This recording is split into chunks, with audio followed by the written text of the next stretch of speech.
Good evening, everybody, on this rather special day. First of all, public question time. Is there any member of the public who wishes to say anything? No, in that case, we'll pass on. Apologies for absence. Apologies. I have Councillors Richard Lees, Sue Lees, Simon Lester, and Councillor Ray Tully.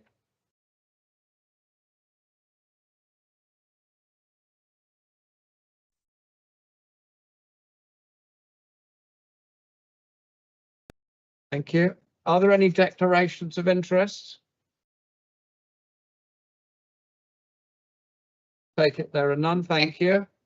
That brings me on to item number 3, the minutes of the last meeting.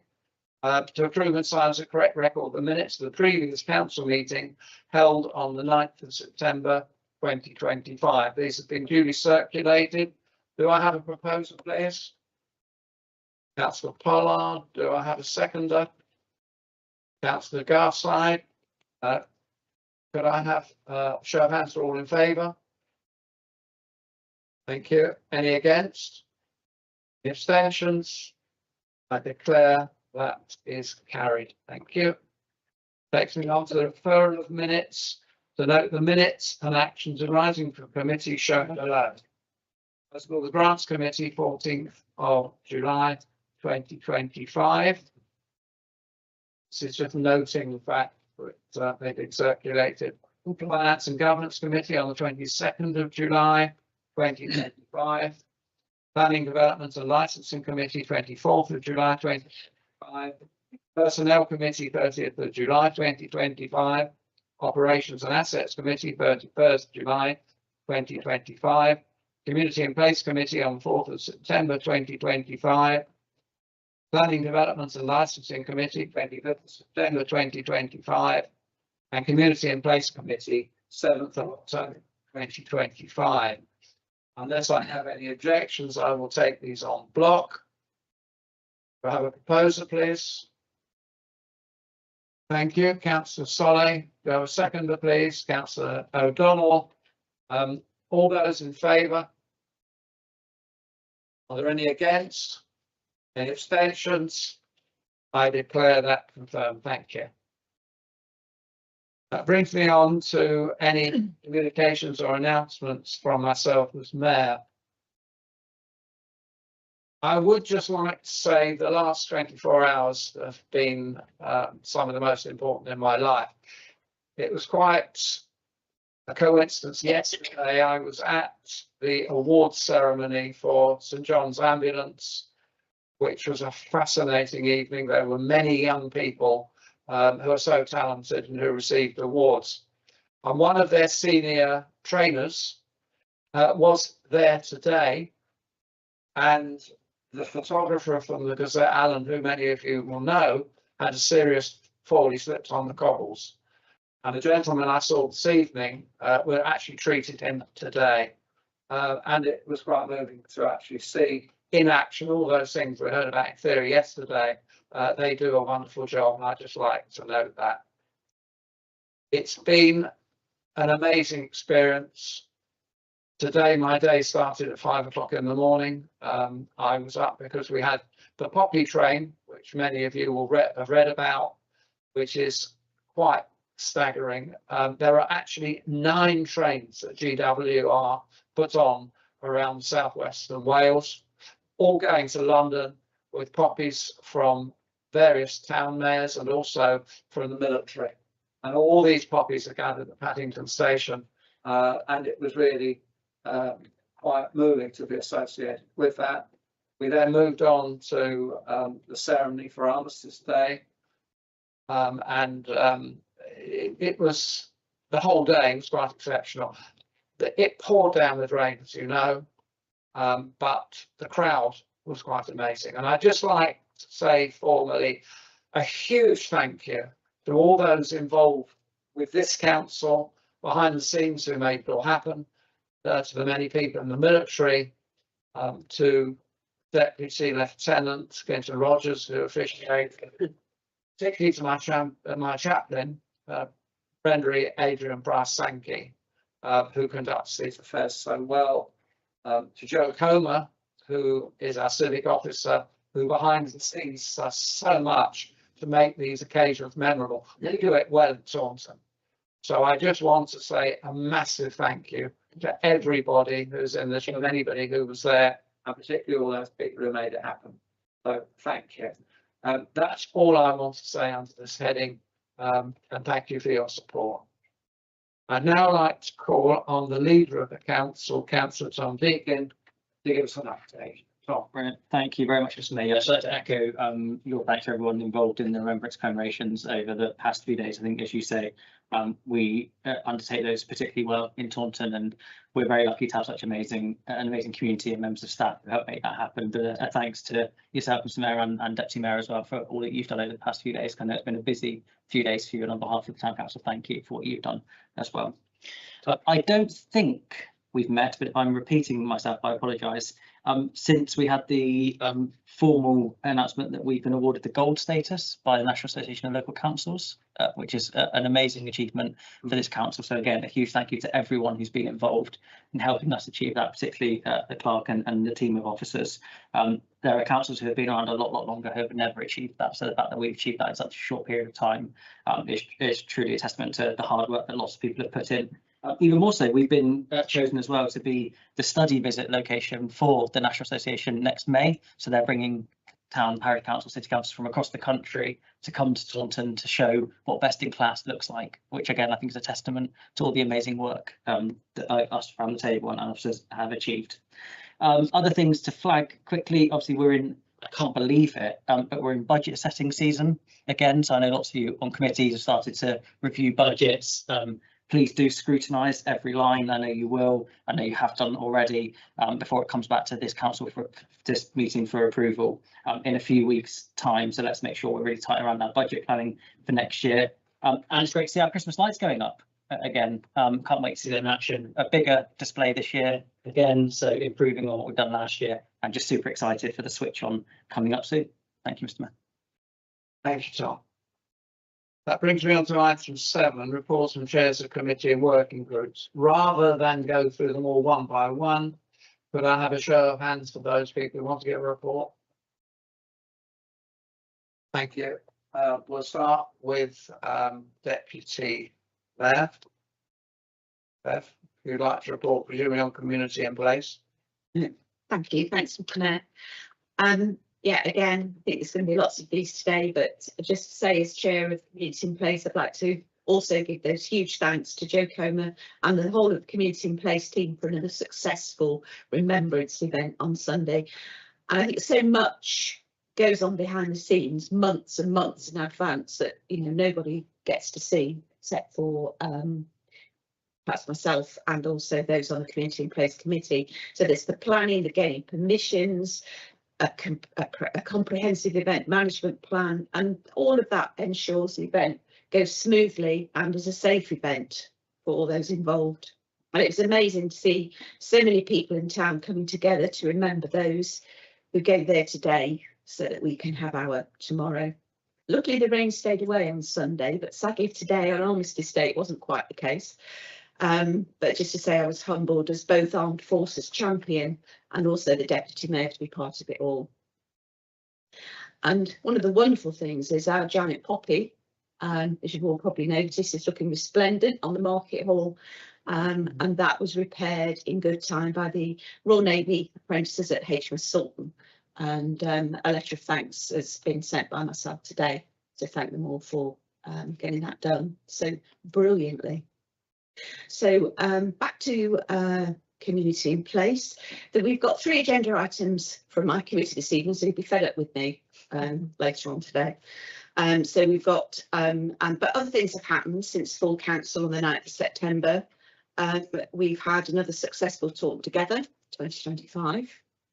We've had a twinning visit from Königslutter. The appointment for the youth specialist will be going out to tender as approved at our meeting in October. Work is underway on the Shout About Taunton initiative that was also agreed at one of our recent meetings. And last but not least, the Christmas lights, as Councillor Deacon said, are up. The Christmas tree is going to be installed, I believe, next week, along with our returning giant reindeer outside of the market house, ready for the Christmas light switch on the 23rd of November. And we have a special guest who's going to come along to switch those on. We've got Lewis Gregory from the Somerset Cricket is coming on. Oh, and also talking of budget setting, the Community and Place Committee met recently and we completed our budget setting process as well.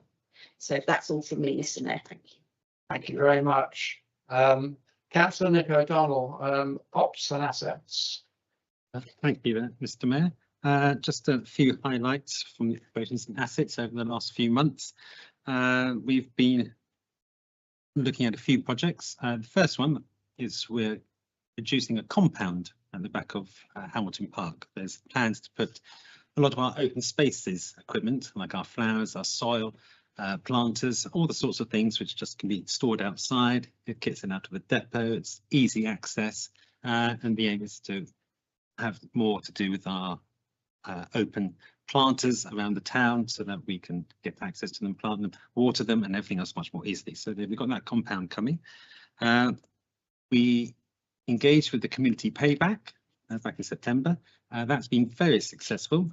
They work 3 Sundays a month for 7 hours and they are cutting back all the hedges that are alongside pathways, pathways that are not connected to the side of a road for health and safety reasons, but they have been doing a tremendous amount of work, tremendous job, I have to say. We've been receiving some very positive comments. And any councillor, if you've got any hedgeways or pathways in your area that you feel need trimming back, then please pass those on to us and we can add them to the list and get them done, because they are making significant improvement to a lot of our alleyways. We have also, as a committee, proposed and approved creating 3 new green parks, or turning 3 of our parks into green flag or attaining green flag status. So we're looking at doing Goodlands Gardens, Taunton Rec and Lingford Park, adding those to our green flag status. And we have ecological reports done on them, but we'll be doing work to improve those. 2 other things, the Paul Street toilets. Don't know if you've seen them recently, but we have some nice purple doors on them now in the corporate colours. They're looking really smart. Every Friday I look out on the people doing the toilets as I'm at work opposite.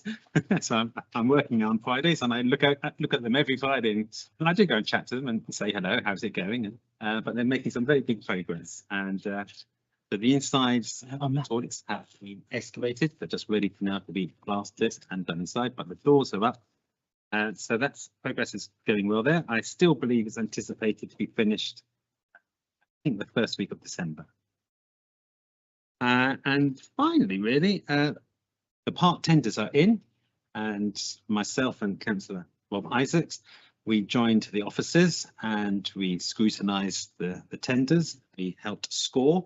And we have 2 bids and they are coming in for interview not next week, but the week after, the 19th and 20th. So myself and Councillor Isaacs are also going to help out with the interview process for that.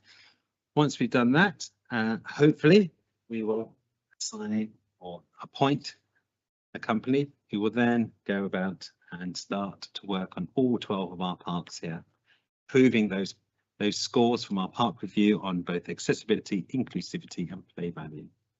So that should be coming up in the next few weeks. That, I think, will be it for me. Thank you, Councillor O'Donnell. Obviously you've been very busy, your committee, and it's lovely to see the progress being made. Are there any other reports? Councillor Packer-Hughes? Thank you very much, Mr. Mayor. 2 short reports. The Personnel Committee met back in 1st of October We looked at a range of different policies, including a dash cam policy. So that's a really good one to introduce to improve safety for the staff and also for the assets that they're using out and about. We looked at the redundancy policy, the cycle to work policy, recruitment and selection policy, code of conduct, the annual leave review and the long service policy. There was a lot of discussion around making sure that any kind of long service bonuses tied in with the annual leave policy. So making sure that all matched up. And we also reviewed the staffing structure again, just to make sure that is all adequate. We also had a grants meeting. It was a smaller one this time. We heard applications from the Somerset Youth Theatre, the Women's Community Forum, Headway Somerset, who were all successful. And I need to point out Headway is they were planning to bring back the dragon boat races for anyone who's familiar with those. There was a lot of enthusiasm in the room for there to be at least one town council team, possibly a staff one and a members one, but that will be coming back, and that should be a really popular event in the town centre and bring a lot of people from a long way to come and use our river. We also had an application from the MAD Academy. This one we sadly declined at this point, but we've invited them to reapply in January because we felt that the application wasn't strong enough on the project that it wanted to do, but there were some really amazing kernels within that for something that we want to support. So hopefully we're going to hear from them in January. We still have some money left in that community grant pot to allocate for the next round. Thank you very much. Thank you, Councillor Baker-Hughes. Are there any other committee chairs that wish to report? Councillor Smith-Roberts. Thank you, Chair. Just thought I'd give a brief update on finance and governance that was held a little while ago now. We obviously as a committee look at very many different things, so we did lots around different policies, one of them which is coming here later on this evening, but we do look at things such as health and safety all the way through to our change control, through to data protection and data retention. And then on the other side of the coin, for want of a better phrase, we then looked at baseball in Taunton Green as an example. So it was an active evening where we were discussing many different elements. I always think, Chair, it's very good at these meetings for all committees to give an update, just so I think it reiterates to residents exactly the breadth and interest that we do as a council, and how we keep things ticking over from things that they don't necessarily know that we do. Did you want an update from the project working group that has just met? Come on to that in a moment. Let's just do the committee reports because Councillor Solid, is there anything you want to say on planning development and licensing?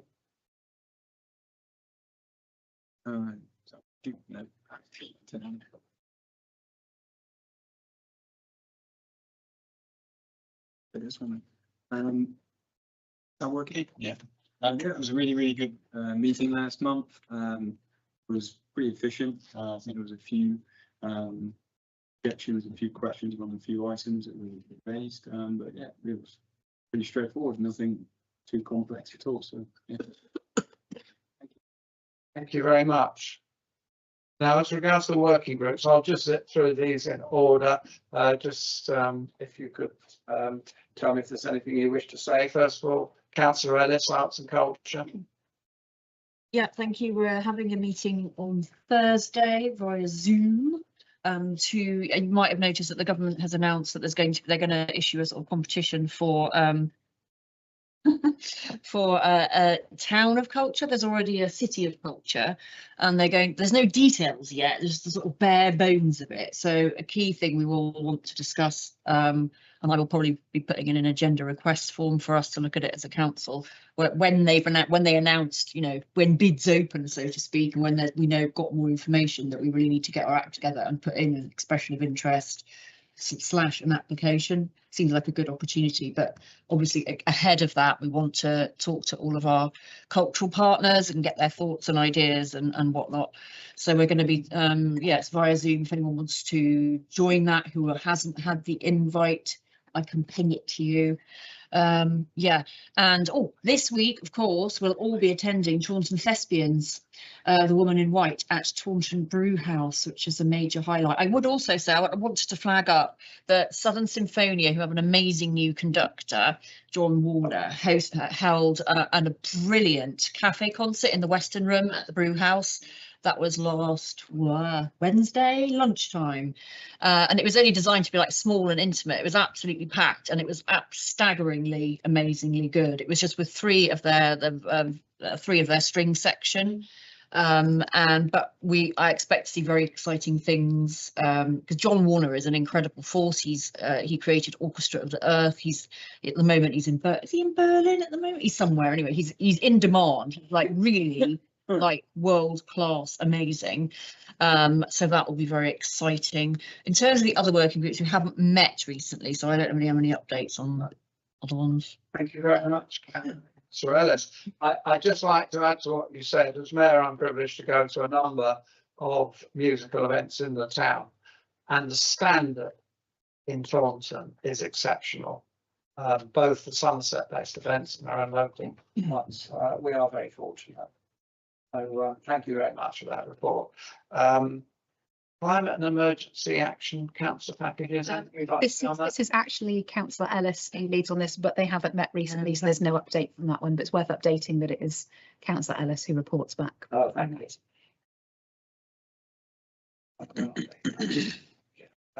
Civic Task and Finish Group. I do know that Joe Cohn was working on a number of initiatives which will come before us for next year, but I've got nothing specific to update on that.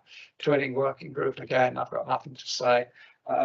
Councillor Frederica Smith-Roberts, major project working group. I believe you wanted to say something on that. Thank you, Chair. Hot off the press because we literally met like an hour ago. This is where we discuss a variety of different projects that we're working on as a council. One of the areas of big discussion was in relation to access restrictions. So that's the pillars and other instruments that we've put within our parks to prevent unauthorised encampments. That's moving forward over into the spring, ready to ensure that our areas are protected from unauthorised encampments that happen later on next year. We had a good discussion regarding changing places and access to those, and that's coming to the next Ops and Assets meeting, I think, not yet, that's coming. Yeah, on the 27th. So, and part of that, what we would like especially for residents to do is to engage with us, hopefully, that will come forward to that meeting. And then we had a really good discussion around Goodlands Gardens Bridge and how we progress with the design on that alongside the transport hub that again is progressing. So as a council, we're doing some really big projects in many different areas, and the working group is keeping an overview of that before they go on to committees. Thank you very much. That's really helpful. Public transport working group. I've got nothing to report on that. But as you've heard, transport hub is actually coming under Councillor Smith-Roberts working group, and I'm pleased that that's moving forward. Stewardship, Councillor Tom Deacon. I think that's Councillor Friskin. Thank you. Play parks accessibility, Councillor O'Donnell. Any more to say? It's been suspended while we've been waiting for the parks tender. Thank you. I think there was a meeting coming up in the next couple of weeks once the tender's finished and we finalise securing a contractor. Thank you very much. Councillor Sutton, did you say? Sorry, I was just going to say on the stewardship item, you didn't say we haven't met as a working group in quite some time, but we have had a recent approach from the Orchard Grove Consortium. So I was proposing to take a report to the Operations and Assets Committee next, outlining what that correspondence says. So if anyone is interested in that, then please do make sure you come to that committee. Thank you, Mr. Mayor. Thank you very much. Hospitality, Tourism and Leisure Working Group, nothing to report this particular meeting. The next one, Neighbourhood Plan Working Group. Councillor Tully's not here with us this evening, but we do have a meeting tomorrow on this very matter. I hope as many councillors as possible will come along. It's going to be online as well. Councillor Solly. Councillor Solly, sorry, you want to say something? Yeah, so the Taunton Labour Development Plan working group, we had one on the 9th of October. It was really an efficient meeting, actually. It was quite interesting to get the cogs finally start moving, but this is a really project. Something that's going to take a lot of time. And, you know, I know we've done quite a lot on social recently, which have had really good results back with over 10 people who've come forward after building the working group, which really, really good that's come from social. But I just want to echo everybody in this room, you know, it's a chance for you to have a say in this working group and really kind of put your kind of mark on the future of Taunton. And, you know, I know it's every month, but, you know, if you have a look over the agenda or you think that something arises, you think, oh, actually, you know, even just to say something would actually make a difference. Because at the moment, Councillor Tully turns up, myself turns up, but if Councillor Tully doesn't turn up, I'm the only councillor there, and it's, you know, so sometimes, you know, with everybody's points in it, it really does give a whole council whole. So yeah, if it does float your boat and you would like to come along or even have a say, just pop a message over or whatever. So strategically, it's very important for our future, and as I say, it's online as well, so you can't come in person. 4:30 tomorrow afternoon. It's Marcus, you sent the details out today, so Thursday afternoon. Thursday afternoon. Marcus has circulated the details, which I read earlier today. Thank you very much for that. And finally, young people working group. Alison. No, as I said, that one, the other ones that everything we haven't read. Obviously, the youth services thing's gone out to tender, and so I imagine that will reconvene at some point, but there's not much point at the moment. Thank you, Councillor Ellis. That concludes the working groups. Now, reports from outside bodies. Are there any updates from outside body appointees?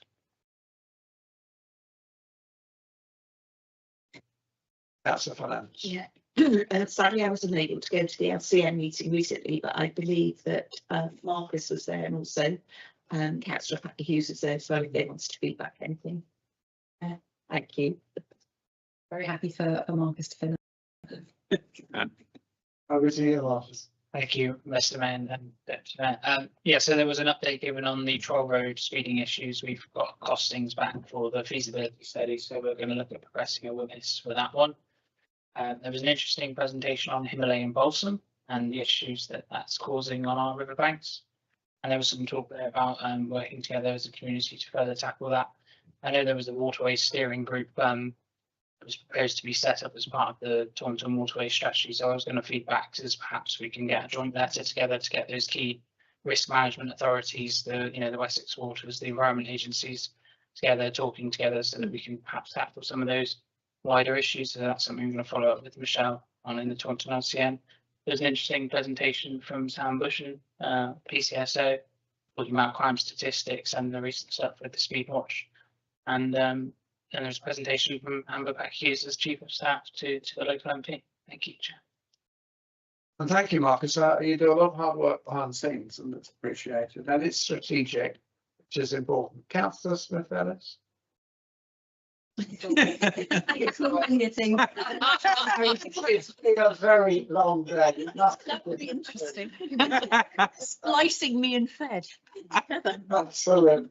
I just wanted to the LCN. I was fortunately enough to be voted in as the vice chair yesterday. Carl Gordon is the chair of the LCN and is doing a really good job at looking to reinvigorate it in a different way. So actually the first hour is all about networking between different individuals. And so I met, as an example, the Armed Forces representative for the NHS, who I hadn't met before. And there was Thrive in attendance, Citizens Advice in attendance. So I don't think, for me, it's around you necessarily needing to be the appointed representative of this council to attend them. I think that if you go along, you will learn a lot about actually all the underlying things that are happening and brilliant things that are happening in Taunton. My 13-year-old came with me, and she comes to a lot of meetings in her 13 years around council life. And her words were, that was probably the best meeting I've attended, where I learnt a lot, and you didn't just talk about bins. So it's because of the fact that the police were there. So I think if you really want to know what's going on, the police can't come to like every single meeting that's happening. But if they do make a regular attendance there, they explained as an example that crime is down. Whether, you know, that people do need to report what they come across, and also about how their new model is working. So I would really advocate for, I know it's another evening meeting in our diaries, but I don't think the next one is until January, to truly get to grips with all different things, whether you're unitary or town, attend and you'll learn a lot. Thank you so much for all you do behind the scenes as well. Appreciate that. Thank you. Of course. Sorry, yeah, there was one other thing that I thought I'd mention as well. They talked about the village agents have got some surviving winter grant money. So if you do know people struggling in your community with heating and things like that, please do follow up with them and encourage them to apply for that money. They said it's just come in. It'd be really helpful. There were a couple of other things on this item, Chair, if that was okay. Councillor Solly has requested to step down from his appointed position on the Taunton Garden Town Board due to the timing of the meetings clashing with work. So if we could look to seek a representative to step into that position, please. And then the other ones I've got listed here on decisions are an appointment to the Commissioner Community Hall Committee. Taunton Town Council is the owner of the building and they meet quarterly. And then a Taunton Traffic Changes Working Group, which is a working group being led upon by Somerset Council. I understand the leader and the deputy leader were invited to the first meeting, but and I said I'd put this on the agenda so that we can have formal council steer as to who should sit on that working group. For those three, Chair, we appreciate it. Councillor Packer Hughes, you're volunteering your services, are you? It's very likely that I will be at the Garden Town Forum in my work capacity, so I'm very happy to go and represent Taunton Town Council if you're happy for me to double up. Thank you. I take it nobody's got any objection to that. Willing volunteer, thank you so much, Councillor Packer Hughes. It is an issue because we do so much, and it's so important that we're represented on these bodies so that our voice is heard, so that anybody who can find the time to serve on these outside bodies, it's much appreciated. So thank you very much. That brings me on to item 9. Sorry, There was two others, so you've got commentary of community. Right. So should we just take that? Do we have a volunteer for the commentary committee? Have a think about it, and if you could come back to Marcus if you find you can spare the time, that'd be appreciated. And the other one was Taunton Traffic Changes Working Group. Taunton Traffic Changes Working Group. Again, do I have a volunteer for that? That needs to be 2 reps as well, apparently. Do we have any volunteers? Councillor Spears? Do you know what time the meetings are, Marcus, please, for that? That's helpful, yeah.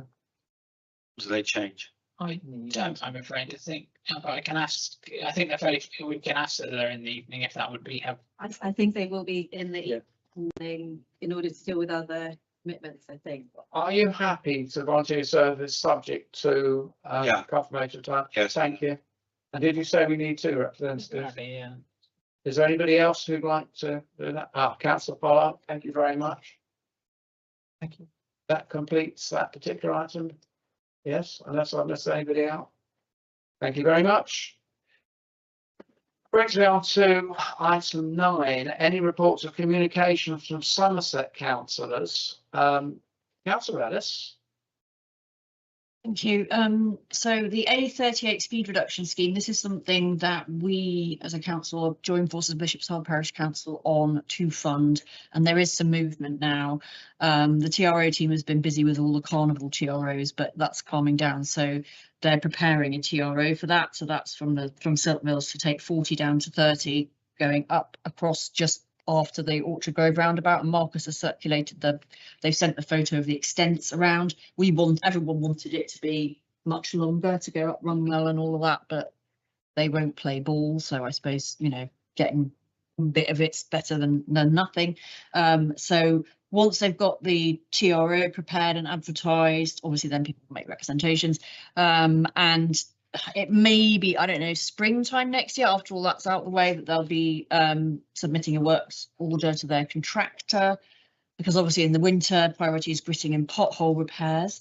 At Silk Mills Park and Ride, you probably all know that the height barrier, Somerset Council's completed work to install 2 height barriers at Silk Mills Park and Ride car park. That's part of planned improvements to deter drivers of vehicles over 2 metres are now advised not to attempt to access the site, as both entry and exit points are now subject to the height restrictions. We've also got, actually it's not technically my division, but anyway, works have started on around the A358 and the A3065 junction. That's to facilitate the Staple Grove West development. That's 65 weeks long. It's been designed to minimise disruption as far as humanly possible.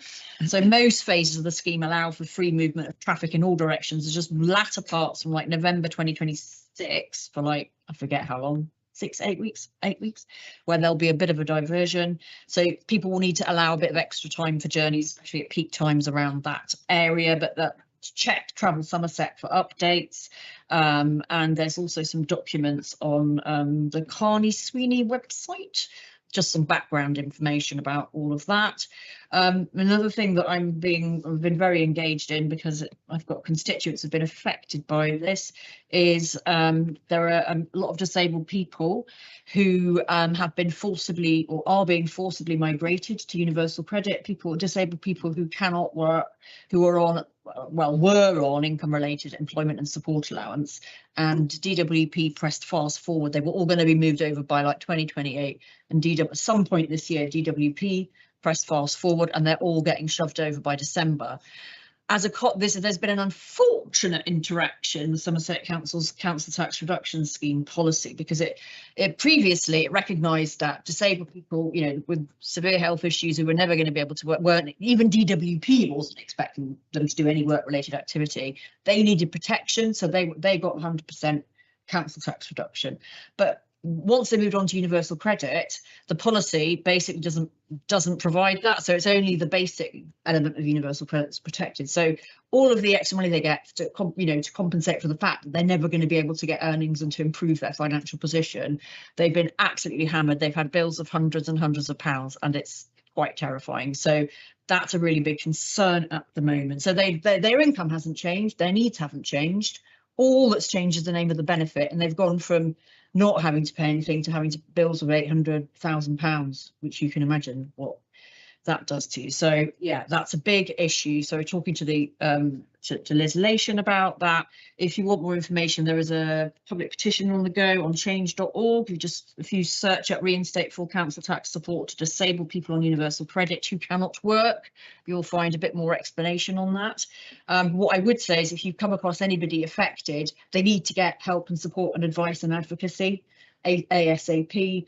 And they need to get the only thing that we really do initially is get an exceptional hardship scheme application in, but that's not ideal, because it's it's a very long form. You have to pull together all sorts of information. It's very intrusive. People are already stressed out of their skulls, and a lot of people might not even know about it. It's not ideal. It's not a guaranteed outcome either, and it's time limited, so it's not a great deal. But just if you know anybody, they need to get help, support, advocacy, because they're not alone. I think that's it. Thank you, and thank you for all the pressure you're putting on. It's not the fault of Somerset Council. This is a government thing. It's sort of, but it's our policy. We can change our council tax. We have control of that policy. We don't have to. It was obviously not helpful for DWP to press fast forward before all that had been looked at, obviously. Thank you. Absolutely. Oh, thank you, Mr. Mayor. Evening all, and Caroline's done a meatloaf on me and taken the words right out my mouth from a lot of what she said. But I just want to say it's great to be here, and just in case you don't know, Somerset Council are having a boundary commission review. So the boundary reviews, and they should be announced in the next month or so, where you may see some changes on boundaries in Somerset Council. Whether that affects the town, I'm not sure, but just to be aware of that, we should know in the next month. Following on from what Mr Mayor said about the remembrance, just a big thank you to Taunton Town Council on my behalf for the events I've attended with Martin in my role. A really big thank you to Martin, Joe, for all the arrangements. It's been a fantastic couple of weeks. And finally, a parochial big thank you to Councillor Tom and Giuseppe for the work around Waterleys Estate, the ecological work around Waterleys Estate that's been done. I don't know if you've ever walked around there recently, but there's a lot of work done at the weekend and Monday. It's been cleared, it's never looked so tidy, and it's absolutely fantastic. So I was banging on some doors canvassing recently, yesterday, and you know, residents are really pleased with it and grateful for the work done. So thank you to Taunton Town Council for the work they've done. You can be very proud. Thank you, Mr Mayor. Thank you very much, Councillor Bacon. I'd just like to add, we have been involved with the civic events at Monkton Heathfield, which have been exceptionally well organised, and I'd just like to thank you both as councillors for the work that's been done there. Councillor Smith-Roberts, I think you had your hand up. Thank you, Chair. So with my Somerset Council hat on, just a few things that have been going on, I guess, where I also sit on the executive of Somerset Council. So the big piece of work that was signed off recently was in relation to a review of the pay structure. There've been a bit around the media relating to this, but where Somerset Council or County Council prior hadn't had its terms and conditions and pay reviewed for the past, I want to say 20 years off the top of my head, means that a significant piece of work has to be done in relation to pay and grading, working with the unions as well as we move that forward. There was a really good piece of work that's come forward in relation to education strategy, and what that did was look at the number of places that are required for children in different settings across Somerset, and just look at the different birth rates and how what placements are or are not available. We know in Taunton, I would say off the top of my head, that it is a struggle to get, well, we're full at secondary school level. One thing that does affect the Taunton area was also in relation how we deal with pupil referral units and the creation of 2 pupil referral units that cover the whole of Somerset. And we've currently got 1 base up in Holway. We've got some things coming up as well, coming to both scrutiny. We've got the car parking charges that's coming to scrutiny. I think the agenda and that is out at the moment. That will come forward to executive for final decision on a really heavy agenda on the 3rd of December. And just one thing that I get spoken about in my communities role, and I actually went and spoke to Glastonbury, but it does apply to Taunton because I know Gideon has been in contact with me in recent days as our MP, is relation to public protection orders. I know Castle Green crops up to many as to whether or not one or not is needed there. The biggest thing that I can advise people that needs to happen, actually it links to all things, is evidence and constantly reporting issues. It is an evidence-based approach.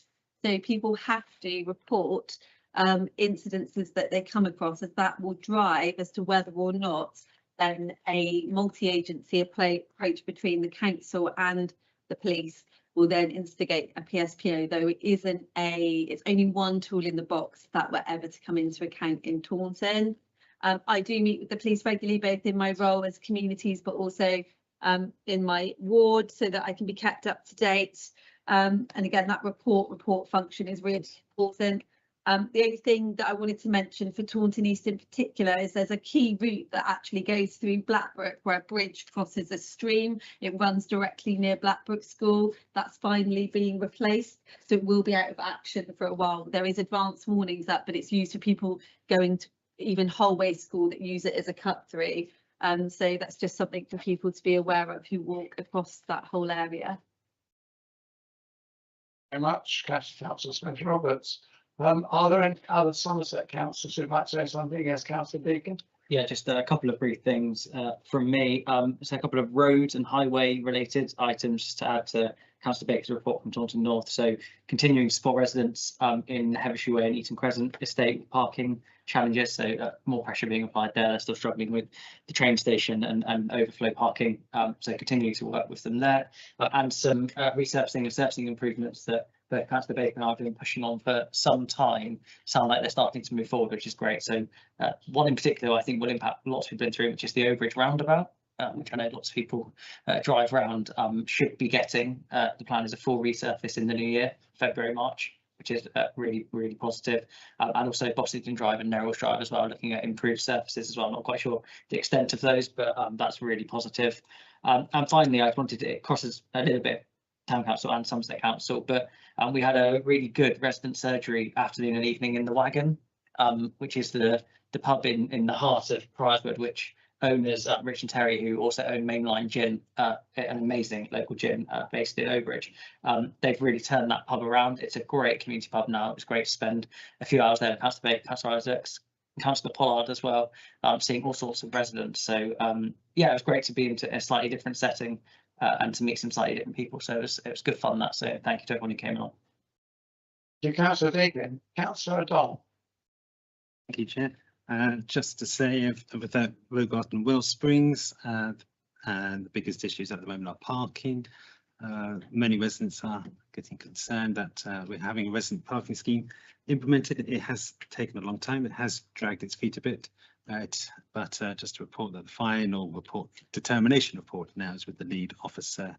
Just going over some details, so hopefully it should come soon. There's been more expressions of interest to extend the resident permits, so we are looking into that. I was going to mention about the staple grid. Thank you, Councillor Ellis. Just say it's going to be about 60 weeks that roadworks along Staple Grid, but they aim is to keep traffic flowing in two directions, minimise effect. And lastly, just to say I'm on the Children's Family Scrutiny Committee at Somerset Council, and there is a public consultation going on at the moment around looking at how support Somerset provides support for families and carers and for children. That's consultation ends on the 27th of November. So if anyone's listening and they would like to have a say, please go onto the Somerset website and you can find consultation on transforming support for Somerset children and families. I'd like to say thank you to all the Somerset councillors for all the work you're doing on behalf of Taunton residents. Thank you. I take that's all the Somerset councillors now given the report. So we can move on to item 10, the forward plan. Again, this is just noting that the forward plan is coming to full council. Do I have a proposal, please? Thank you, Councillor Solly. Do I have a seconder? Thank you, Councillor Furman. All those in favour? Thank you. Any against? Any abstentions? I declare that confirmed. Thank you. Move on to item 11, the adoption of the community review. I'd now like to call on the Community and Place Manager, Greg Stone, to introduce the item. Greg. Yeah, thank you, Chair. So the community review was taking place in the latter part of 2024, commissioned by Taunton Town Council and delivered by formerly the Community Council for Somerset, now known as Thrive. So it was an important assessment, a review of what actually the needs of the Taunton residents. So we were looking at the methodology, how we were going to engage with the residents. So we set up a steering group of councillors and community representatives. And we did a lot of outreach. We had gazebo days out in the town centre, as well as going out into community halls and villages to engage with residents. In total, we had about 560 responses, and we found out what really valued to our community, what their main concerns were, what their priorities for improvement were. And I can go through those briefly with town centre and the environment improvements. Community safety was one, access and transport, community facilities and activities, better use of social media, improved websites and better use of our notice boards, supporting better communication and engagement. There were things mentioned around cost of living and housing challenges. And as a result of that comprehensive review, they've compiled an action plan, which you'll find in Appendix 2. So if I could hand back to the chair and open up the floor for any questions. Thank you. Thank you very much. So are there any questions before we move on to the items we have to vote on. Councillor Smith Roberts. Thank you, Chair. I'm trying to just get my head a little bit around where we are with this. So apologies if I've missed it in the reports, because this review, we obviously were created in 2023. This review took place in 2024. Are we looking to have this ever so often on a annual basis, on a every other year basis, just so that we can see how we are looking to improve on the actions mentioned, because this is almost a snapshot of what the town is at a certain time. So this is dated 2024, but if I was to look at some of the things that are most highlighted as issues, we have moved on from them as an example. So I'm just trying to see what is the future we're going to do on this, and how do we, with the actions that we're looking to do, can I just understand what committee is going to oversee it so that we get these through to green and keep a constant track of where we're going on it? Would you like to respond to that? Yeah, thank you, Chair. So yeah, one of my team members, Craig Rossiter, the comms lead, is going to be producing a comms strategy, and this will include details about having an annual survey. So we will be doing annual surveys once the plan gets adopted. This has been a review that took place in the latter part of 2024. And the action plan that we've got from it does underpin some of the priorities that have already been captured as part of our community in place plan, which I understand later in tonight's meeting they'll be presented to the councillors. Thank you very much indeed. Any other comments? Caroline, Councillor Ernest. Yeah, I just wondered if it was possible to do some sort of comms work around you said we did, to kind of flag up all the things that we have taken action on that came out of the review and things that we're planning to do in the future. I don't know if people who responded, because there was an online survey, wasn't there? I don't know if you got the ability to go back. Do you know what I mean? People, if they actually bothered and left a contact, I don't know if they did. I can't remember if they left a sort of contact something or other to go back and say, you know, you participated in this and there's some update, just to sort of reinforce that if you do take part in this, things actually can help change things and you are listened to.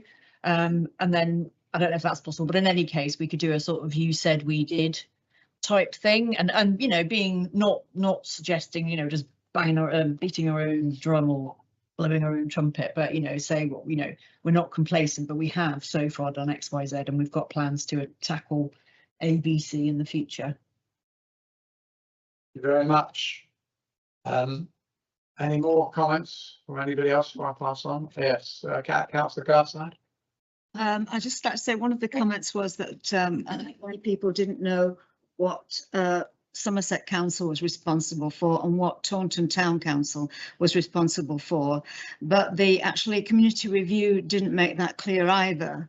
You know, so there was seemed to be kind of a lot of overlap, a lot of kind of confusion, and you know, some of the comments here were not useful to Taunton Town Council. I know it gives an overview of what people are concerned about, but I think, you know, maybe it should be pointed out which services in the review Somerset Council are responsible for and which ones Taunton Town Council are responsible for, or more targeted to what Taunton Town Council actually does in the town. I think it could be a lot more targeted to make it clear, you know, what we're looking at, because it's not clear from the community review which bits we're actually taking care of.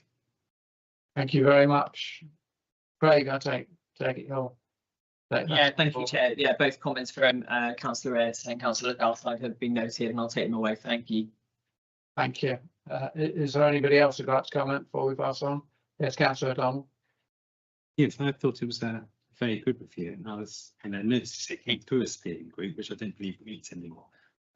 Is there going to be, I think was what Councillor Smith Roberts was saying, is there going to be a group that reviews what progress we're making with it? identifying what actually the town council can respond to, and just going through it in detail and finding perhaps some plans and making sure that we are addressing some of the concerns that were raised. Is there plans for this? Right. Yeah, thank you, Councillor O'Donnell. Yeah, happy to reach out to the steering group that were part of this original community review to share the findings, and to also encourage them to take part in supporting the communities where we can see that they add value to supporting the changes. That's very helpful, thank you. Does that answer your comment, Councillor Donald? Well, no, I was wondering whether, as councillors, we had a bit more of an input into this. I dare mention the word working group, but I won't. So, but it's just like the idea that councillors, you know, are going through this document, picking up the things that, oh, those are things we've already done, like notice boards, but other things and other comments have come through, thinking, oh, have we addressed that? You know, just picking those out and perhaps getting a steer back into community in place, saying, oh, is this something else that needs to go on the agenda? Is this something else that needs to go? I do think it perhaps needs some council input there. Right, and then Councillor Smith. Yeah, thank you. So as part of that original steering group, there were councillors part of that. So as part of reaching out to them, we'll be in contact with yourself, Councillor O'Donnell and Councillor Mendes. Thank you.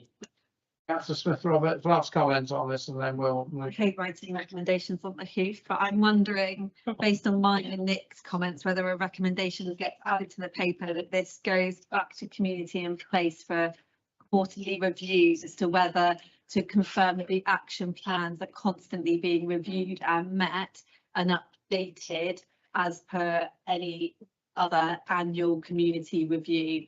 I just think we've asked the public for their opinions.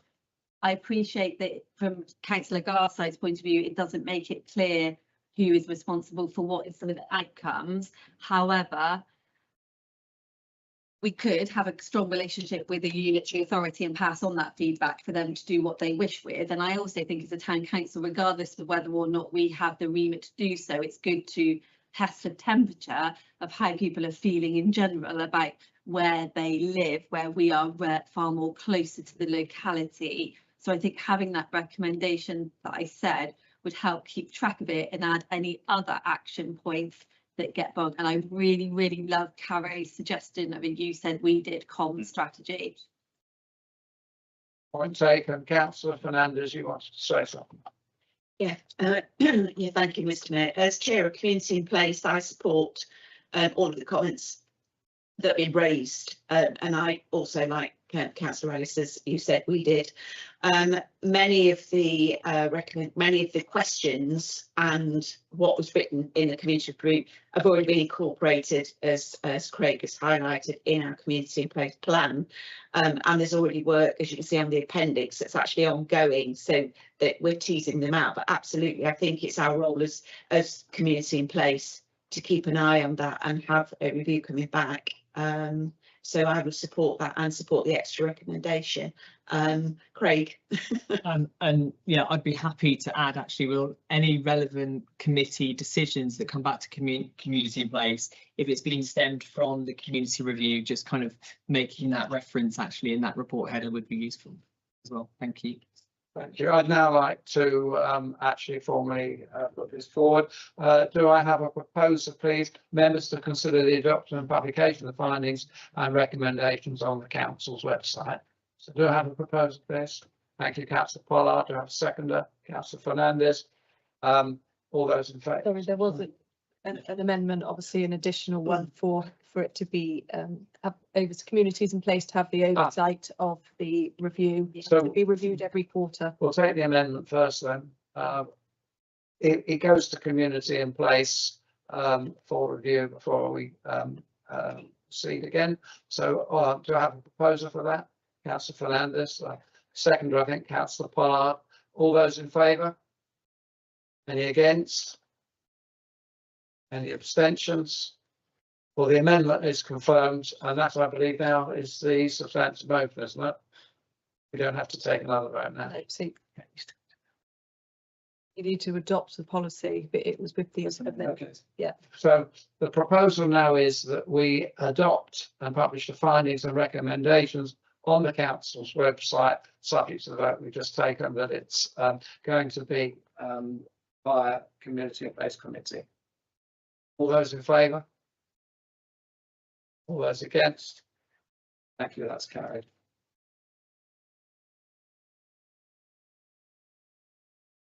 That brings me on to item 12, street marshal tender, community and place recommendation. Craig.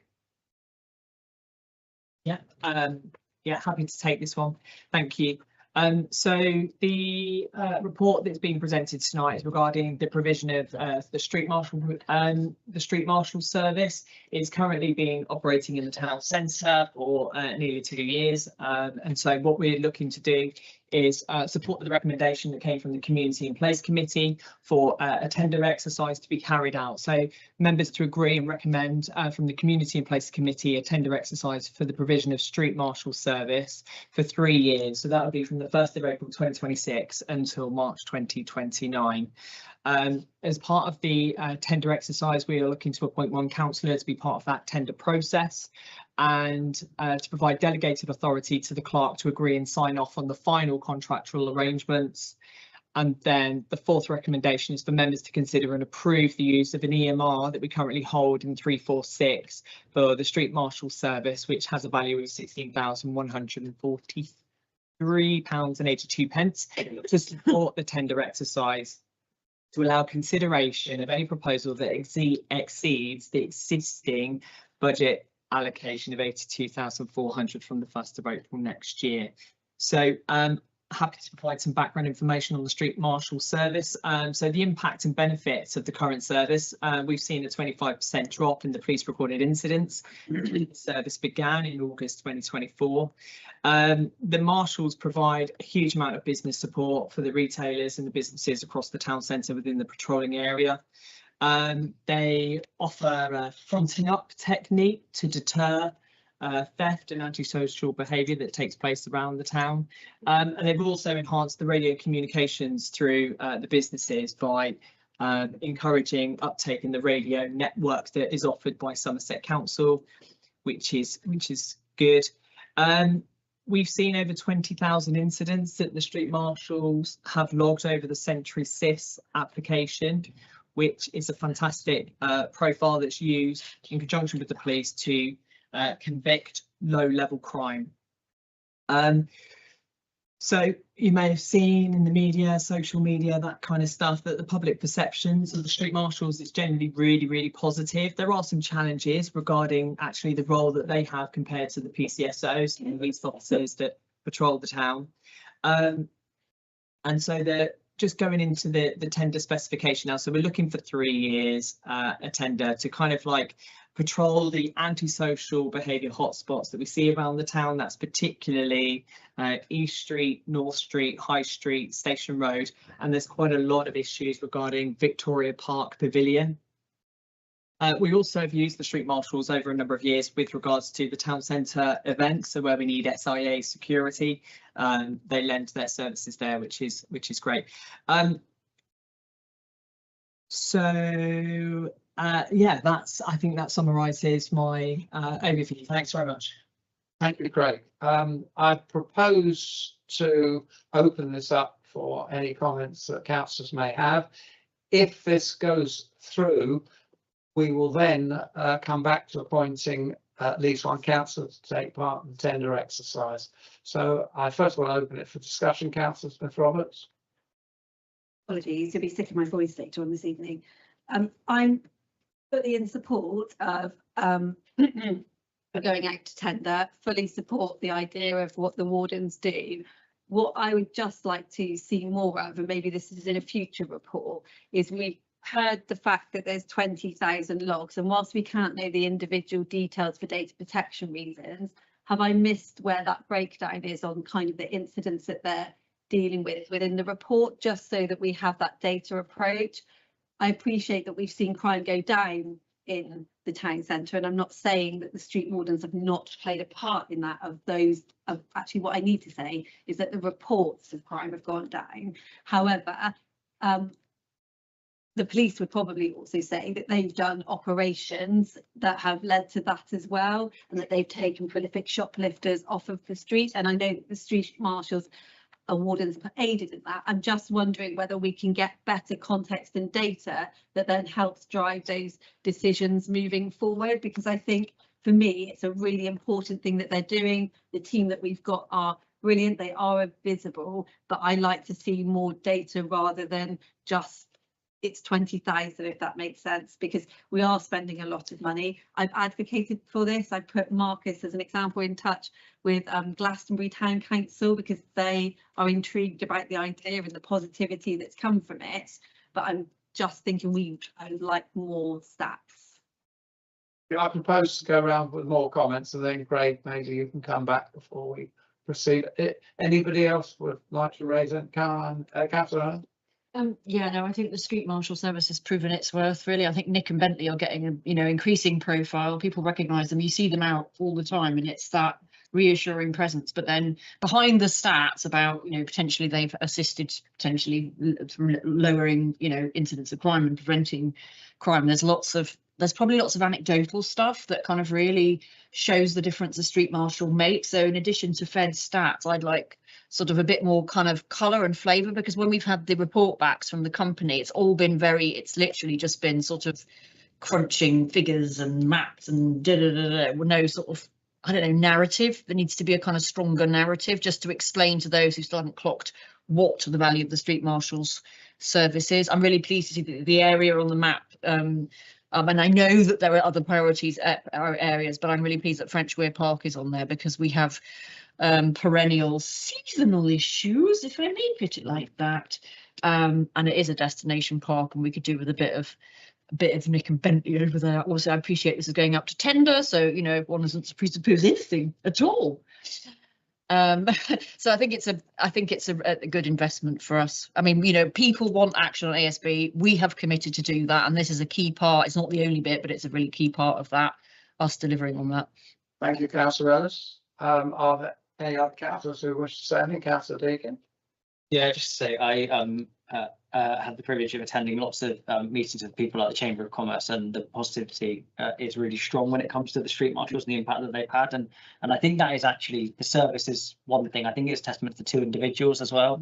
I think the particular characteristics that they have and the way they approach the role, I think, does add to that. So I think we've chosen, the role two really strong individuals. I agree on the comments of more richness in the storytelling. I think it would be great to get their voices into this, because I think they've got great stories when they're out and about, and I think whenever you bump into them and ask them what they've been up to, they've always got something that's interesting that's happened that day. And the person who I listen to most in my life is my wife, and she will always give me the honest feedback on things we're doing or not doing. And she remarked the other day she was in town by herself. There was a particular incident on Magdalen Lane, and they were there. And they were helping, and she came home to say that and observed it. So I hope that more people observe things like that, and as Councillor Ellis says, shows that we're actively taking steps to prevent antisocial behaviour. Thank you, Councillor Deacon. Anybody else wish to say anything? Craig, is there anything else you wish to add before we move to vote on this? And only that we do have monthly reports from SWL Security, and I'm quite keen to include them as part of members' memo with some narrative and context. That would be really, really helpful. Thank you. Thank you very much. So I'll go through the items before we proceed to the vote. Members to consider the recommendation from the Community and Place Committee for a tender exercise for the provision of street marshal service for 3 years. 2, to appoint a minimum of 1 councillor to take part in the tender exercise, and we'll come back to that in a moment.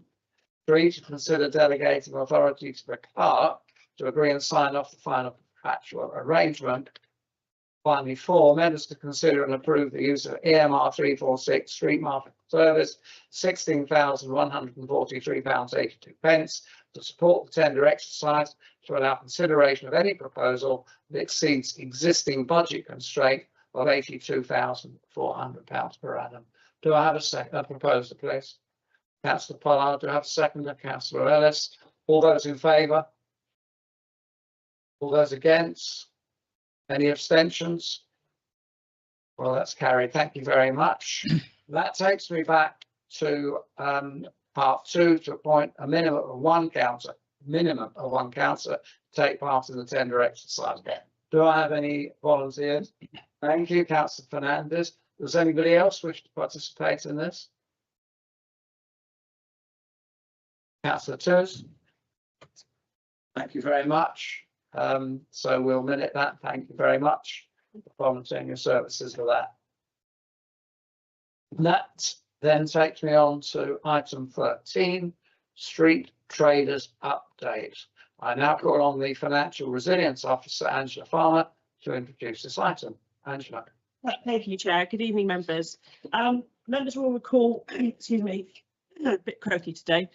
Both in April and May, we brought reports to your good selves about the council taking on the street trading function following the announcement by Somerset Council that they're going to stop supplying electricity, and a subsequent report in May where members agreed a £66,000 budget to support the development of a project for the installation of meters to support the street traders.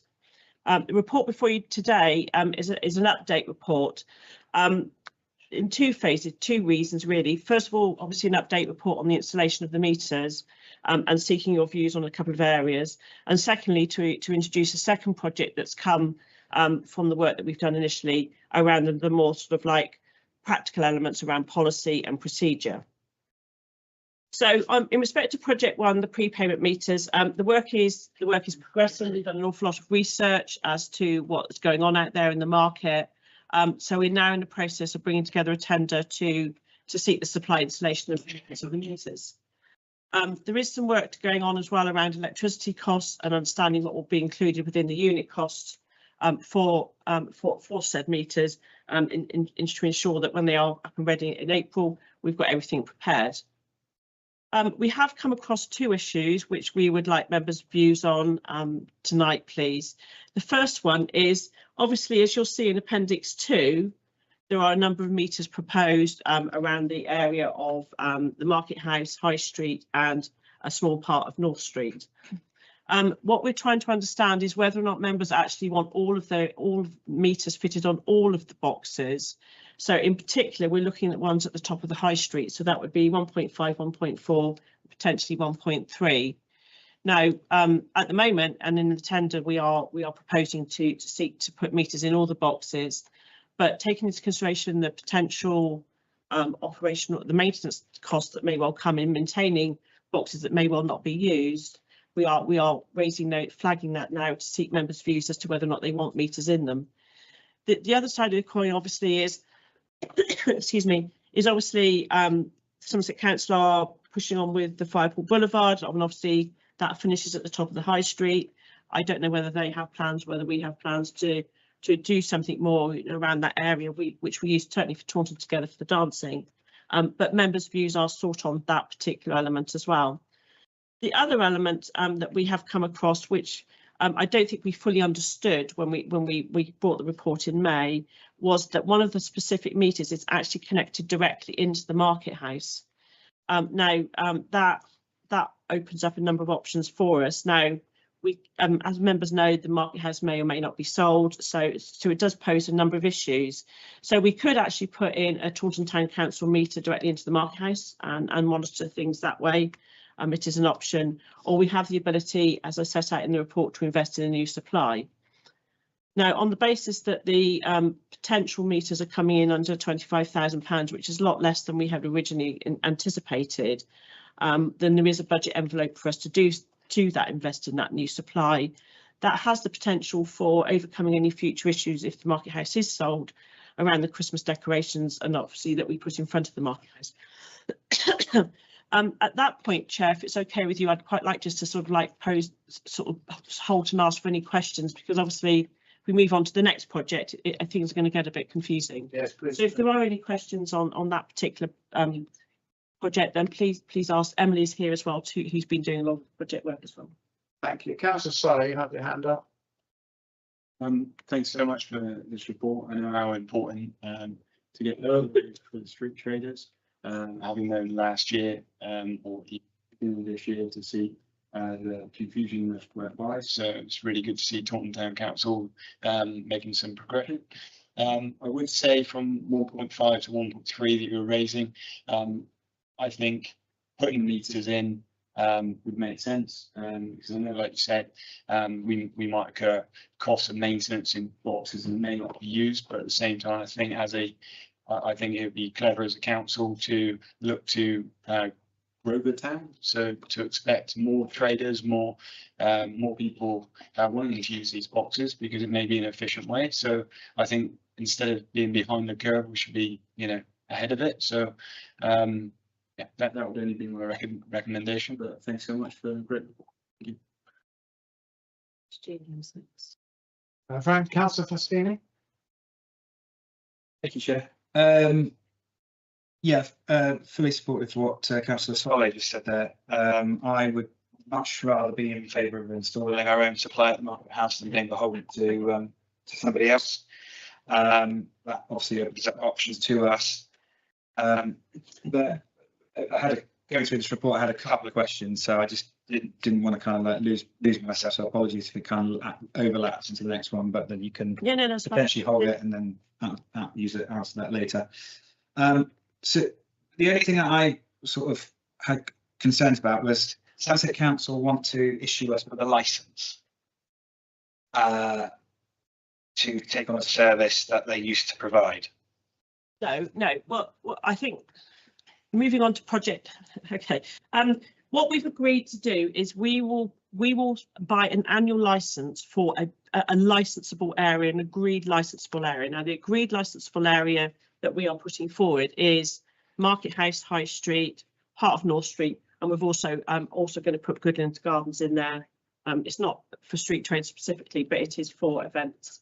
So we'll buy that annual licence, and so we become the licence holder for that particular area, that specifically mapped area. What we then do as the town council is then actually create a permit scheme for the street traders to then buy a permit, which will be cheaper than the licence fee that they're currently paying Somerset County Council. Okay, so does that make sense? Yeah. So this is where a couple of questions came in from me. So how much is that licence going to cost? Also, I noted, because I'm just trying to think about the payback of, because it's quite a substantial capital investment to do all of this. So, and then I note that we're going to charge the electricity potentially cost neutral. So I'm just thinking, other than trying to get the payback and trying to be a bit more commercial as a council, how is that essential? For me, it's basically Somerset Council said, we're not going to supply them electricity anymore. We've gone, okay, we'll do a solid, we'll do it ourselves. They go, okay, we'll charge you for a license to do it. And we go, okay, and then we're going to give everything for a cost neutral. So a license fee, if my memory serves me right, is a new fee is just over £500. I think a new fee is about £450. So I believe we haven't got this in writing yet, but I believe that that's sort of the sort of figures that they will charge us each year. We can then below that create a permit system. So from memory, there's about 17-18 traders within that current area who have some form of licence with Somerset Council at the present time. So we all create a permit scheme. And as you can see from the report, there's lots of questions around the permit scheme. Is it each year? Is it 5 years? What do we do a permit fee for people who have electricity, for people who don't have electricity? So there's a number of questions that are unanswered at the moment. I will be perfectly frank with that. And then we will create an income source from that. Now, how much we raise from that, I can't answer because we haven't agreed the fee yet. But once we do have that fee, then I think I said in my May report, then the intention would be then to dependent on how much the total cost is of the project, and certainly I would believe it will be under 66,000. Then we'll either put it back into the major projects fund, or we'll take it as an income. I think those decisions have yet to be decided. Does that make sense? Yeah. Yeah. Councillor O'Donnell? Smith Roberts. Oh, I'm so sorry. Councillor Smith Roberts. That's okay. So just in relation to project 1, because I have got some questions on project 2, which I'll come to once you've done that a little bit later. I'm supportive of what Councillor Solé has said, and we need to go up the high street, because I'm assuming that if we do that now, it will cost less than doing it retrospectively. And I do think that we need to make use of all of that piece of land, and we can probably, once we've discussed project 2, promote that a bit more to drive traffic all the way up the length of the high street. My concern, and again, I support having it separate to the market house building so that we are controlling our own destiny, so to speak there.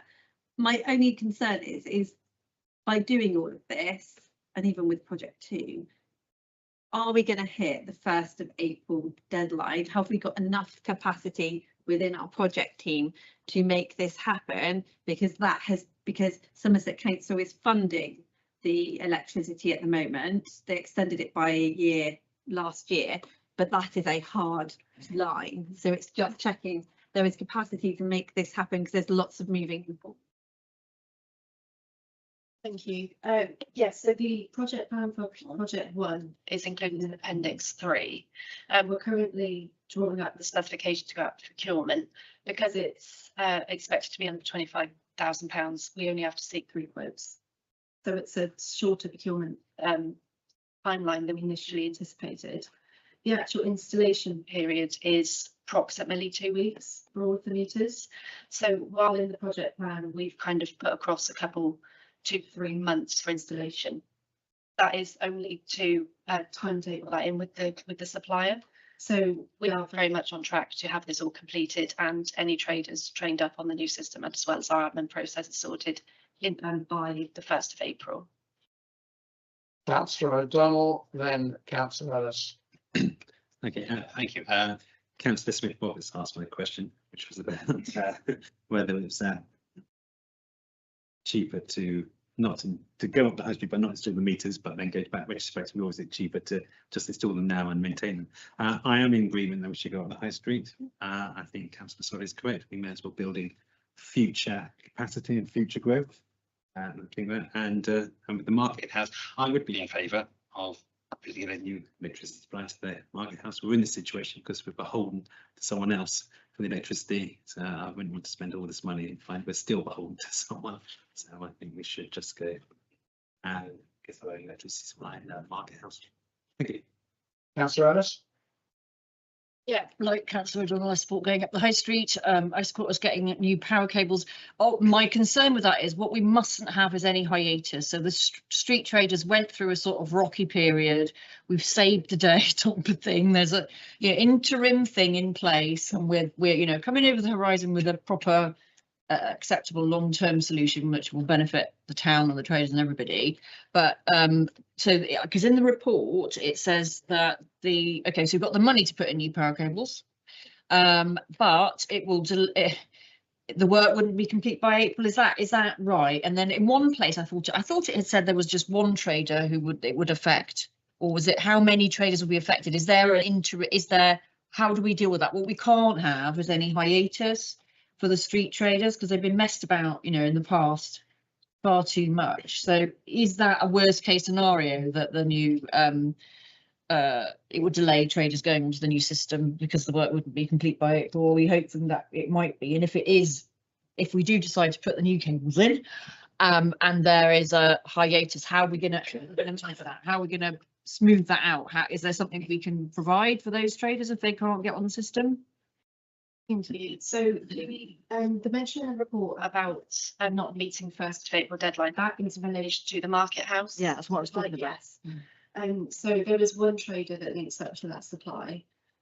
We would need to, so following this report as well, we would be communicating with the traders, and we would likely need to relocate that trader for that period, because we would not be able to put the meters into that cabinet if we do not get approval from Somerset Council, or if we're doing the works with National Grid.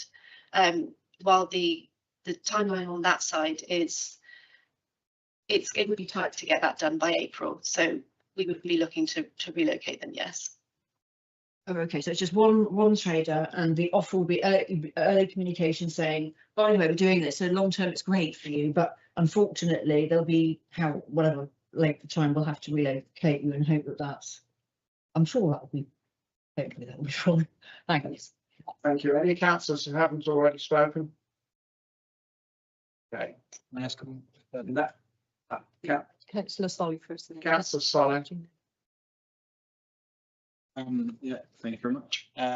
So one of the things, I know going back to when this all kicked off at the beginning of the year, I remember there was one street trader who was around the market house, who, if I'm right in saying, works off of his unit, let's say, works off of a battery, and he was happy to go in that space, if I remember right, while the works took place and swap with the other person, just to kind of help things on the way. So I think they were happy to work with each other from memory.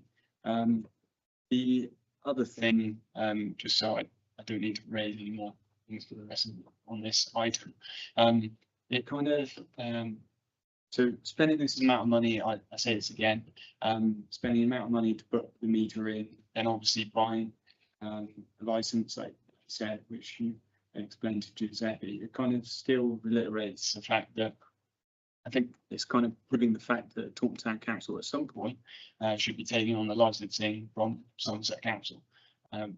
That's my opinion. And I think as a council, I think we are coming across as supporting the traders, and I think also we're coming across as a more efficient way of working alongside these traders as well. So maybe this is something we should look into if such times do work. I think, thank you, Councillor Solly, if it's okay if I answer, Chair. I think Somerset Council are very keen for us to have the licence as a whole. I don't think they particularly want us to become a licensing authority as they are. I don't think that we would have there would have to be a transfer of power, and I don't think that is something that they would want to do. We will be supporting the traders because we'll set up a permit scheme. That permit scheme will be probably cheaper than a licence, although that said, we haven't worked out the actual fees as yet. So in some respects, they will end up, I'm hoping, in a much better situation with much more ongoing dialogue than they probably had before. And I think in the longer term, we will end up with a much more better area which we can take opportunity from as much as anything. So I think it will work out. I think the trouble is that it is a large project. It's quite a complicated project because there's a number of different things within it. So if it's okay with yourselves, I'll just briefly pop on to project 2, because as we've started to work through project 1, it's quite clear that we do need a street trade policy. We do need processes in place to ensure that we can provide a permit scheme for traders. And as I've said to Councillor, we are looking at the High Street, part of North Street, around the Market House and Goodlands Gardens to create this area for a permit scheme. There are a number of issues, and I've tried to be honest within the report to set those out. How long do we, is the permit for, etc., etc. So that there will be a number of things that will come from this. But I think for me at the moment, the focus is project 1 in installing the meters and getting those up and running, and the back end policy around cards and top ups and things like that. And then we can then go through and do the process and policy. So it is a bit of a mismatch at the moment, but ultimately, as Emily said, we will have the meters in place. Traders will be able to pay for their electricity from the 1st of April, while these two help with one trader. So hopefully members will be reassured that we are doing as much as we can do. But it will. As I said, it's a bit of a long drawn out affair in respect of the wider project. Councillor Faschini, Councillor Lester, and then we'll move to a vote. Thank you, Chair. And I fully agree that I think this has the opportunity to be quite a very successful project for the council. Just two points. Assuming obviously we put in all those additional meters and points and things, you said there's 17 traders at the moment, but that 17 to 18, I think, from the list that we had from Somerset Council, although that was some time ago. But that could extend with all those additional points. There are opportunities for us to. One of our objectives is a prosperous town centre, isn't it, and a prosperous town. So there are opportunities for us to do much more if we want to. Sure. I think the overarching, I am very supportive of this. I think the overarching thing for me is how it pays for itself and how the funds can be returned then to the council. So, if you've got 17 traders paying £450 a year for a licence that's just over £7.5 grand, I don't know, you don't know until you've had the conversation with Somerset how much they're going to charge for the annual licence to have access to being the permit authority. So again, I think we shouldn't be scared to try and make a profit. And so with the electricity and all those sorts of things, I think we have to really plan it out. The electricity can't be at cost. It has to have a bit of extra on to pay for that license that some state are going to charge us. The permits, have to then pay back the initial expenditure on the capital. I think that's where I think we have to go. Yeah. Just as I said earlier, I think what we will pay for is one license fee for the licensable area that's set out in the report. Excuse me. So that's the High Street, part of North Street, around Market House, and Goodlands Gardens. So the way Somerset Council work is they have a license fee for a new application, and then a renewal fee thereafter. And I think the renewal fee is about 297, wasn't it, Craig? I think you said. So yeah, so the renewal fee is just under £400. The new application fee is just over £500. So we will pay that sum each year, and then beyond that, we will charge a permit cost to each of the traders according to whatever direction we go in, whether that's a permit cost across the board, or whether we do a permit fee, which is a slightly higher one if they've got electricity, and a slightly lower one if they don't use electricity. So those decisions have yet to be made. But I take on board what you said, and certainly there will be a far more detailed report coming back into the new year about how we intend to work, and how that will work out in practice, and how the finances add up as well, so that you can be reassured that what we end up with is as good as deal we can get for Taunton Town Council. Thank you, Angela. Councillor Lester. Would you mind elaborating on the top risk in the risk section? Because it's, whilst everything seems very positive, it does appear to be a high likelihood, high impact regarding potential overspend, if I'm reading it correctly. And yeah, it's like anything, isn't it? We've taken the money from the 66,000 that's come from the major projects budget. If a project had come in that would take up that budget, the rest of the budget and beyond, it could mean that we may not be able to do it, and that was the risk. Oh, I see. It's risk of external factors. It's the risk. It's not a risk. By doing this project, okay, you delay another project, and that's what it's trying to say. Right. Okay. Sorry. But it's just the likelihood. It seems. I appreciate that is obviously true of many projects, that they will be affected by other projects, but I'm just wondering why we consider the likelihood to be so significant.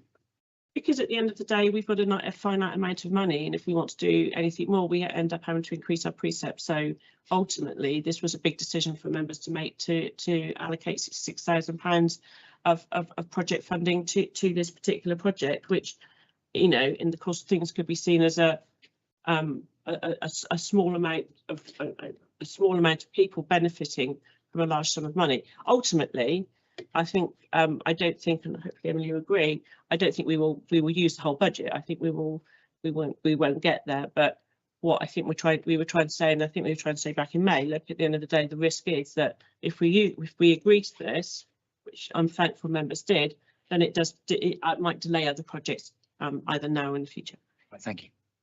I think we've had a really useful discussion here, and I think that we can see support for it. What I'm trying to work out, and I don't know whether the clerk needs to answer this, is just in relation to where do we go from here, and is this going to sit under Community and Place Committee, but actually is it more finance and governance because we need to build the policy? I just would like to see how this fits into the forward plans so that we make sure and give the team the support that they need in order to hit that deadline date, the 1st of April.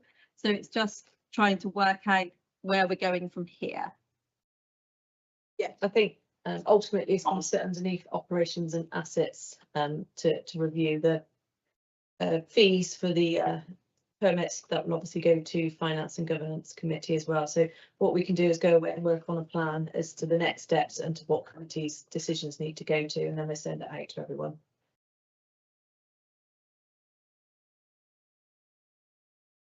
Councillor Deacon. Yeah, thank you. I was actually asked the same question as Fed, so to say that I'm supportive of this. Thank you, Angela and team, for all the work. I know it's a very knotty issue. I think when we first agreed to get involved in this, we went into it knowing that there would be a multi-year payback period. I think we knew it was going to take 3, 4, 5 years until it would start to get a return on the upfront capital investment we're making. So any emphasis we can make to accelerate that and get that back in sooner, we absolutely should.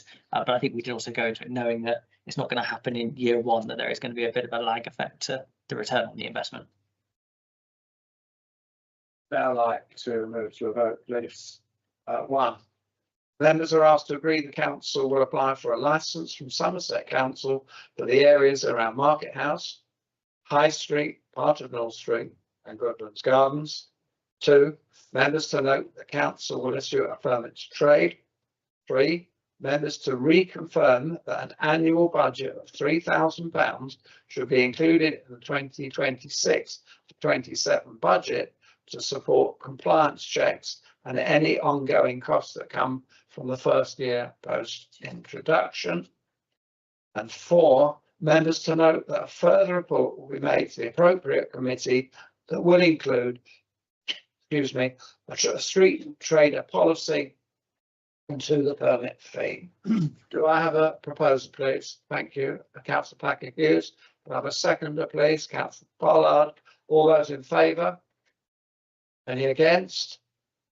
Any abstentions? I declare that. Chair, excuse me, Chair. Can you? There are recommendations for Project 1 as well. Those were the recommendations for Project 2. I don't know. The recommendations were split by project. Apologies. There's any confusion. You've got.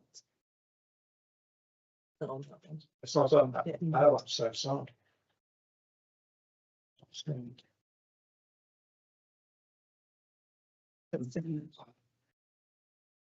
Better read this out again. Members are asked to note the progress of the intended approach. Members to agree that the project team will report back to the appropriate committee with an update report post the appointment of the contractor who will supply, install and maintain the meters. Agree to confirm whether the metering system should be fitted to all locations identified in Appendix 2 above, or only fit to specific boxes, with members determining what those boxes should be. Members to agree that the unit cost for electricity be set at a rate the council does not incur any utility costs for this project. 5, members to note the current issues faced by the council regarding Market House and agree to enter to either A, an update report on the position in respect of Market House, B, to implement a new supply for the council on the basis it's within the agreed budget envelope, with a more detailed report to come back to the appropriate committee in due course. And I better just continue the rest of it. And We've already voted. Oh, we voted on that. Okay, so we need to vote on this? Yeah. Yes. Do I have a proposal, please? Thank you, Councillor Solly. Seconder, please. Councillor Isaacs. All those in favour? Any against? The abstentions? I declare that carried. Thank you very much. Well, that brings me on to item 14, external audit, outcome 2024-25. I now call on the responsible finance officer and finance minister, Gail Chadwick, to introduce the answer. You'll find attached to the agenda the report and certificate issued by PK Littlejohn, our external auditors, based on their work done on the AGAR 24-25. We'll note from that that there are no matters arising, and that now concludes the audit of the AGAR for 24-25. Will we start again?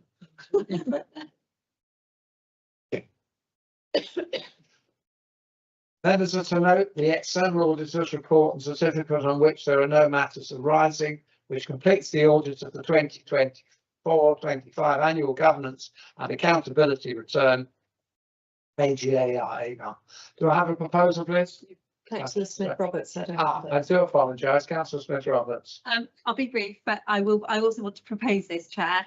I really want to say, I know people sometimes find finance dull or it's not what they enjoy and do, but this is a really big positive thing for us as a council. So alongside our gold award that we've recently been given, that Tom mentioned, to have us as an authority be reviewed externally as one of the largest of local councils at this level in the country, and for the auditor to find no material matters arising just is a testament to how this council is run, both as officers, but also as us as councillors, because we've decided as a council that we want to be steady when it comes to what we're doing, that we want to make sure that we're open and transparent, that we're not rushing to make decisions when it comes to devolution. All of that aids us in getting to what we are today. So yes, it looks like just a certificate from an outside body, but it truly is testament to the hard work that everyone puts in and is a really great piece of work. Thank you for that. Are there any other councillors who wish to say something? So can I move to a vote, please? Members to note the external auditor's report and certificate on which there are no matters arising, which completes the audit of the 2024-25 annual governance and accountability return. Second proposal, please. Thank you, Councillor Isaacs. I'd already proposed it, actually. Oh, Frederick's already proposed it. My apologies, Councillor. Take that as proposer, Councillor Isaacs as seconder. All those in favour? Any against? Any abstentions? I declare that carried. Thank you so much. That is a big step forward, so thank you for that. That takes me on to item 15, the strategy framework. I now call on the Chief Executive and Town Clerk, Donna Smith, to introduce the items. Thank you, Chair. So this item is for the adoption of the strategic framework for 25-28. Within the report, it aligns the strategies into single documents, which include the community and place strategy, the operations and assets management strategy, the organisational development strategy, performance strategy, medium-term financial strategy, and the business plan. So together these ensure that everything we do is strategically aligned to the council's corporate plan, which was set for 24-27. It creates a consistent delivery cycle so that planning, budgeting, performance reporting and staff resources all work to the same timeline. The strategies have been through the respective committees and the feedback has been fully incorporated into the final versions that are presented to you this evening. So just some key points to emphasise, obviously the purpose and alignment, obviously to provide unified evidence-based framework for governance, delivery and performance monitoring. It aligns all service plans to the corporate plan for 24-27 and rebalances the timelines for clarity and accountability.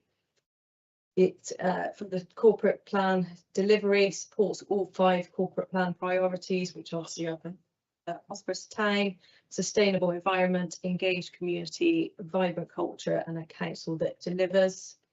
It also reinforces the council's climate and ecological emergency declaration. It commits to solar, PV, EV transition and biodiversity projects as well, in collaboration with the climate officer to achieve carbon neutrality by 2030.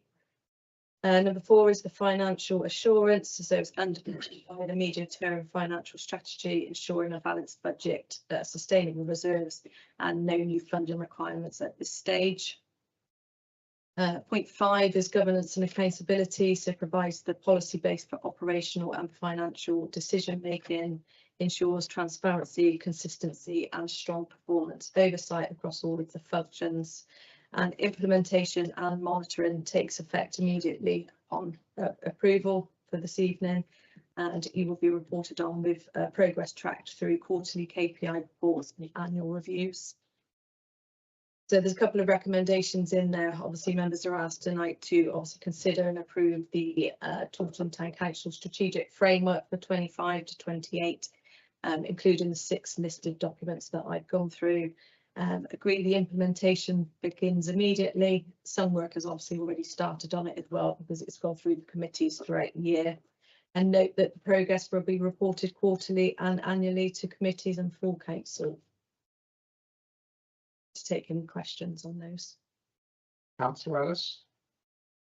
Yeah, I've just got a specific issue because I think I've discussed a number of these in committee already, so they're quite familiar to me. But just on the community in place strategy, there's I don't know whether this something's got splurred. It's page 14, so there's a heading friends of groups, and then it makes a point about couple of points about friends of, but then there's a whole load of other bullet points in there that don't don't relate. So presumably, can we be assured that before it goes up on the website, you'll make that make sense? It's not just a form. You need to just work on the bits of information that need to go together and just make sure there's a relevant heading.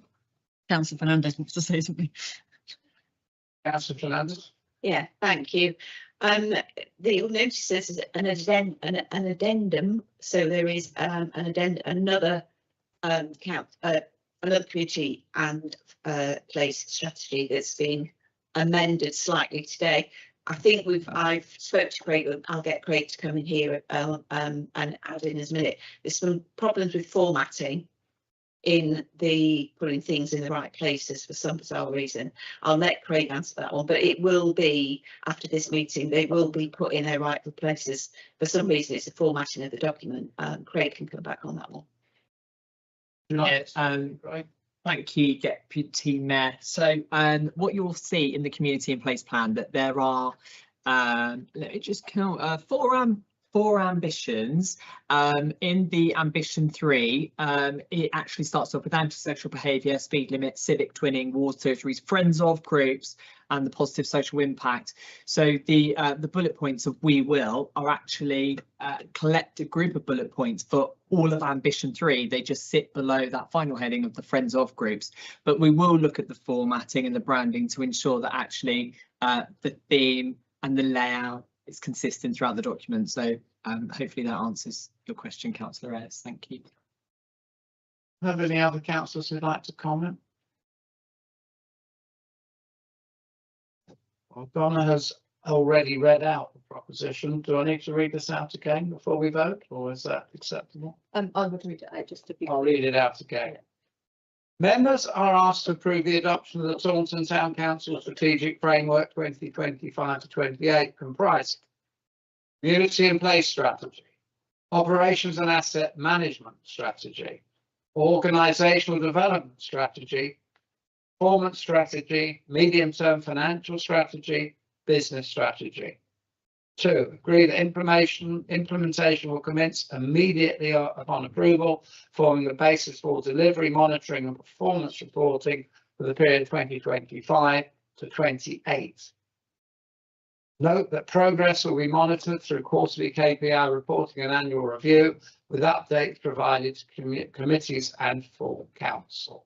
Do I have a proposer, please? Councillor Pollard. Do I have a seconder, please? Councillor Isaacs. All those in favour? All those against? Any abstentions? I declare that carried. Thank you so much. We now come on to item 16.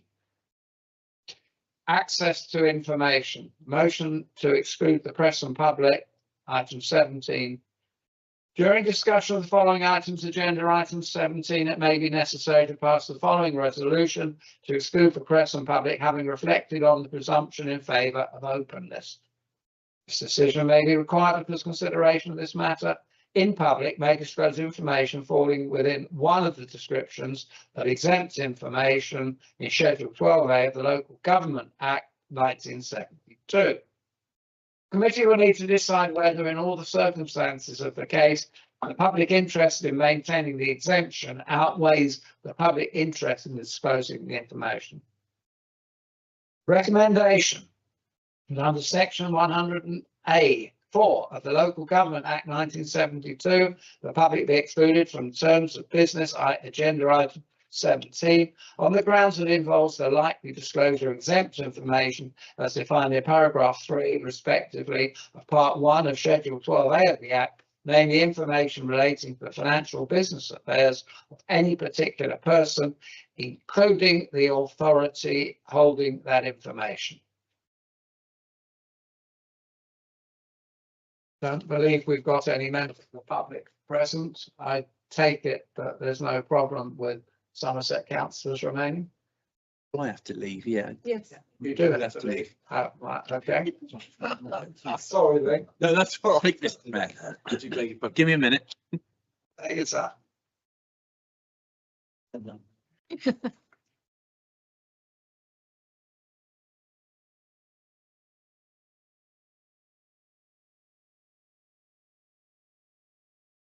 Not slow clapping.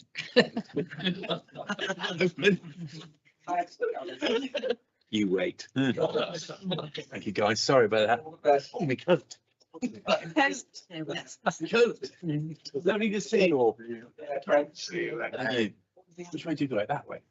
Nice to see you all, guys. I'll be here waiting at the door. Stuff in there. They voted to exclude stuff. Oh, yes. I now move to a vote to public. Do I have a proposal, please? Councillor Fernandez, seconder, Councillor Pollard. All those in favour? All those against? Any abstentions? I declare that. I'm abstaining because I never understand why we do this half the time, and I just think it's a bit silly. I just do what I'm told. I know myself. Just like, seriously. So we now move on to item 7.